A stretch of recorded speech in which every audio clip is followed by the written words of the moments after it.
Hello, preschoolers. We're going to move on and learn a little bit more about living things. Take a moment to recall what we learned last week when we looked at the book called Living Things. We learned about how living things grow and they need food,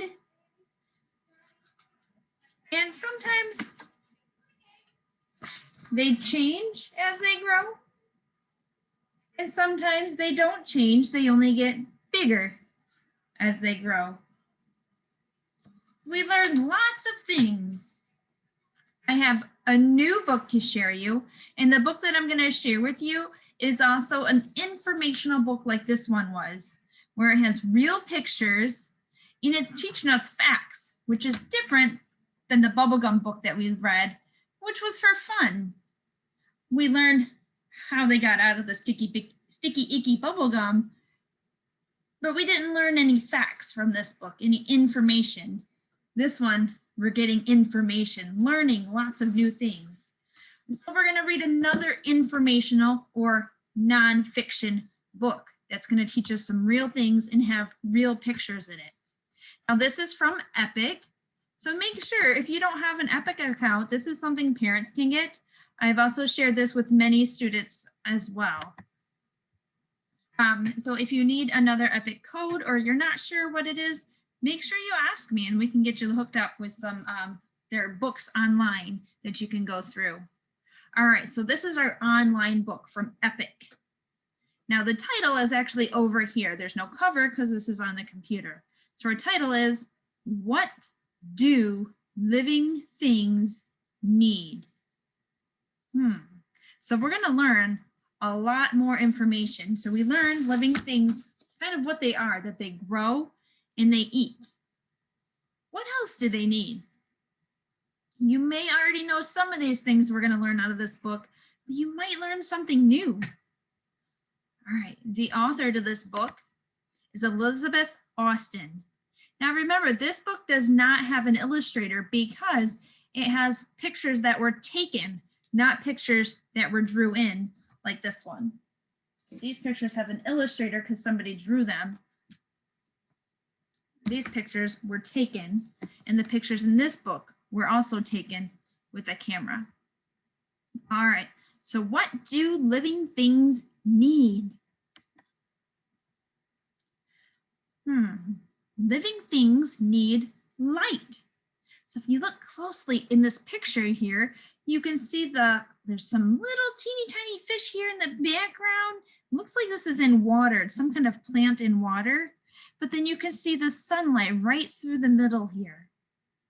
Amazing. So living things need light from the sun. Oh, these animals are eating here. This one's eating some grass. This one's eating some seeds from the flower. So let me go back. So living things need food.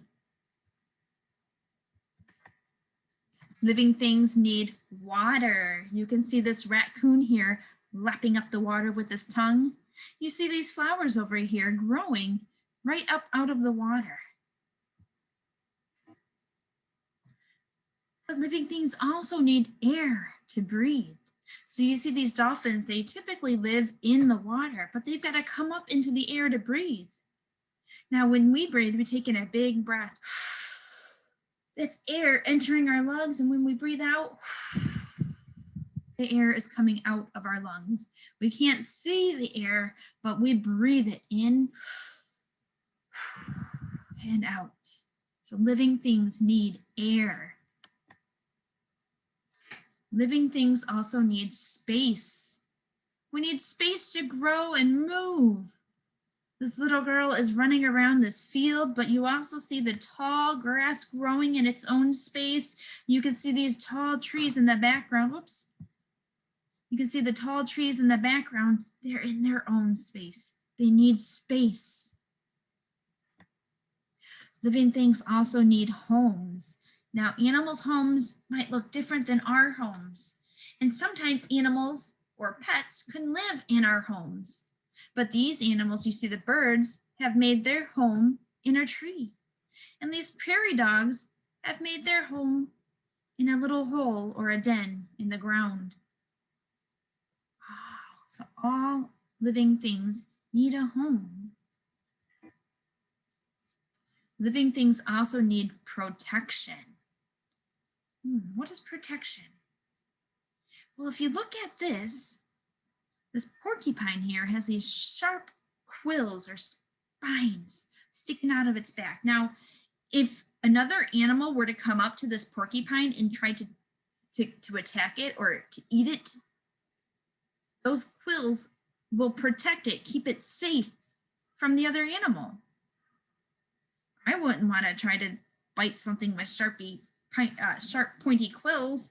It would hurt. So the protection for this animal are the quills. We actually have skin that protect our bodies. Protection, a way to stay safe. Living things also need other living things. You could see this bee right here, eating the pollen or tasting the nectar out of that flower. So that bee needs the flower to survive. Living things need other living things. Wow. Oh, there's a little experiment you can do. We're going to do something similar in a couple weeks. So let's review. I'm going to go all the way back to the beginning of this book. See if you can remember what the things were. What do we see in the background shining through the water here? Sunlight. Living things need sunlight. Food, you got it. Food. What was in this picture that living things needed? What's he drinking right here? Water. Water. The dolphins, remember, they had to come up out of the water because they need air. They need space to grow, and you got that. They need room to grow and stretch and move. They need a home, a place to live and be safe. They need something to help keep them safe. Protection, a big word there, protection. And they need other living things. What an amazing story. So take a moment to consider, what things do you have? What do you need?